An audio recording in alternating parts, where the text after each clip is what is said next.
Hi guys, today I brought you a very nice video for those of you who like to travel around the world. Today we are going to watch a video about the amazing Christ the Redeemer statue.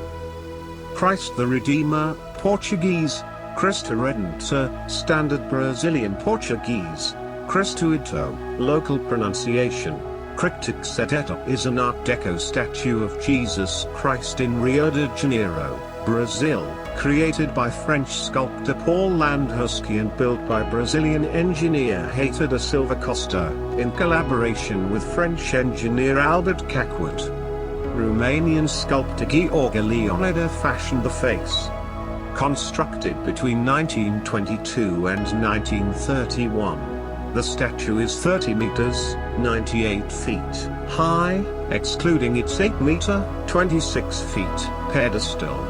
The arms stretch 28 meters, 92 feet, wide. Watch this valuable video until the last second.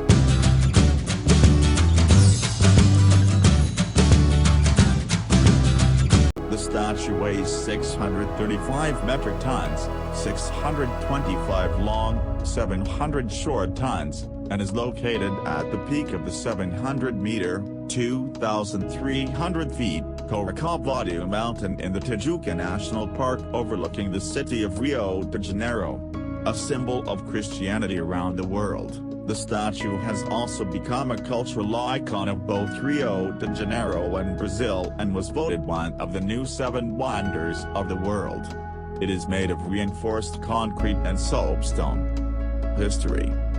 Vincentian priest Pedro Maria Bosch first suggested placing a Christian monument on Mount Corcovado in the mid-1850s to honor Princess Isabel, regent of Brazil and the daughter of Emperor Pedro II, but the project was not approved. In 1889 the country became a republic, and owing to the separation of church and state the proposed statue was dismissed. The Catholic Circle of Rio made a second proposal for a landmark statue on the mountain in 1920. The group organized an event called Semana do Monumento, Monument Week, to attract donations and collect signatures to support the building of the statue. The organization was motivated by what they perceived as godlessness in the society. The donations came mostly from Brazilian Catholics. The designs considered for the statue of the Christ included a representation of the Christian cross, a statue of Jesus with a globe in his hands, and a pedestal symbolizing the world. The statue of Christ the Redeemer with open arms, a symbol of peace, was chosen.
Today we watched a video about the Christ the Redeemer statue. If you think this video is good, subscribe and like Travel with Lay Higher YouTube channel and join us. Also share the video for your friend to watch. This will allow you to watch more valuable videos like this in the future. Thank you for watching.